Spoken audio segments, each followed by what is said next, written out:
मराठी साहित्य विश्वातील अष्टपैलू व्यक्तिमत्व असलेल्या पु ल देशपांडे यांनी आपल्या साहित्य, संगीत, नाट्य आणि विनोदाच्या माध्यमातून समाजाला आनंद देण्याचे कार्य केले. दुःखी माणसांना हसवून आनंदी करणे ही त्यांची ख्याती होती, असे प्रतिपादन डॉक्टर मानाजी कदम यांनी केले. सौ विजयमाला पतंगराव कदम प्राथमिक, माध्यमिक व उच्च माध्यमिक विद्यालय, कैलासवासी पु ल देशपांडे आणि कैलासवासी ॲडव्होकेट काकासाहेब जाधव यांच्या पुण्यस्मरणानिमित्त आयोजित कार्यक्रमात ते प्रमुख पाहुणे म्हणून बोलत होते. कार्यक्रमाच्या अध्यक्षस्थानी डॉक्टर स्नेहा मानाजी कदम या होत्या.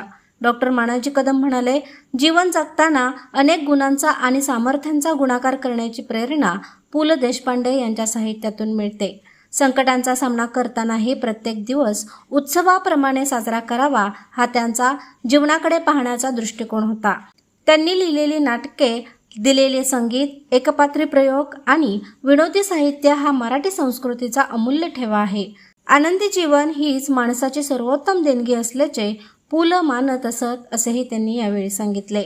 अध्यक्षा डॉक्टर स्नेहा कदम आपल्या भाषणात म्हणाल्या, काही महान व्यक्ती जगाचा निरोप घेतात, मात्र त्यांचे कार्य आणि व्यक्तिमत्व कायम स्मरणात राहते.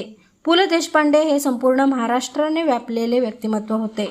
ते केवळ लोकांना हसवत नव्हते, तर माणुसकीचे धडेही देत होते. तसेच कैलासवासी ॲडव्होकेट काकासाहेब जाधव हेही समाजातील प्रेरणादायी आणि मोठे व्यक्तिमत्व होते, असे त्यांनी नमूद केले. कार्यक्रमाच्या प्रारंभी प्राचार्या वैशाली कोळेकर यांनी प्रास्ताविक केले. मान्यवरांच्या हस्ते कैलासवासी पु ल देशपांडे आणि कैलासवासी ॲडव्होकेट काकासाहेब जाधव यांच्या प्रतिमेचे पूजन करण्यात आले. यावेळी साहित्यिक रघुराज मेटकर यांनी पु ल देशपांडे, ॲडव्होकेट काकासाहेब जाधव आणि शाळा यांच्यातील ऋणानुबंध उलगडून सांगितले. तसेच शरण्य जंगम, मृणाल कुलकर्णी, राजदीप खर्जे, सार्थक पवार, समृद्धी गायकवाड आणि श्रेया जाधव या विद्यार्थ्यांनी पु ल देशपांडे व ॲडव्होकेट जाधव यांच्या कार्यावर भाषणे सादर केली. योगेश्वर मेटकर यांनी मनोगत व्यक्त केले. कार्यक्रमाचे सूत्रसंचालन सुप्रिया मेटकरी यांनी केले. विद्यार्थी, शिक्षक, पालक आणि नागरिक मोठ्या संख्येने उपस्थित होते. राजू गारोळे यांनी आभार प्रदर्शन केले. प्रशांत कांबळे, अग्रणी न्यूज, विटा.